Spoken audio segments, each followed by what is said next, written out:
Шунда камера тартпасам ата жұрт сүйлөдү, ата жұрттан кийин алып баруучу тамада бийлеп чыгыңыздар, кыз тарап деп айтты. Кыз тарап чыкты, эки аксакал сүйлөдү. Эки аксакалдан кийин эле ушул 50 менен 60 ортосунда бир эже деди. Чачын бияка сарыга боёгон, шымаланган. Микрофонду алып туруп ровно 22 мүнөт сүйлөгөн экен. 22. Не деп? Кат сүйлөп турган да 22. Кыз жаман эмес, барган жер жаман. Мынча дипломдун ээси, бир талча сүзсө тарынбагыла. Анан тамада коюңуз, адептен чыгып кетпеле эжеке десе, аны түртүп коюпту, окатын кыл деп.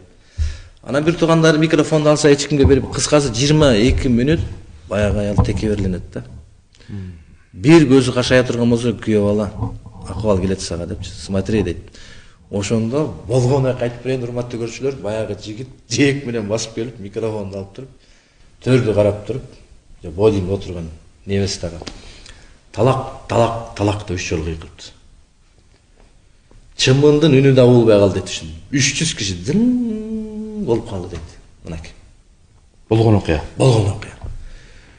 Көпкө чейин ойлонуп турду дагы, элдин баары жыйналып, ватада кылышкан жок да, акырын жээк менен кудалар тарап чыгып кетти. Баягы аялды эшикке чыгып сабап жатып калышты дейт, өзүнүн туугандары. Өзөктөн чыккан жат жаман. Душман алыстан эмес, жакыныңан изде дейт. Бул көрө албастык наадандык. Көрдүң, ошондо баланын атасы эмне деп айткан? Уулум, ушул жерден кандай акыбал болот деп күттүм эле, сен эркектик кылдың. Кара жерге келсин, кеткен чыгым расход союлган 2 жылкы, 300 киши 2 жылкы союлат, 2 уча тартылат да. Ой, Кудайга койдум. Жет атаң да болгон эмес, намыстуу эркек экенсиң, уулум, азаматсың деп туруп атасы. Мындай кереги жок бизге депчи.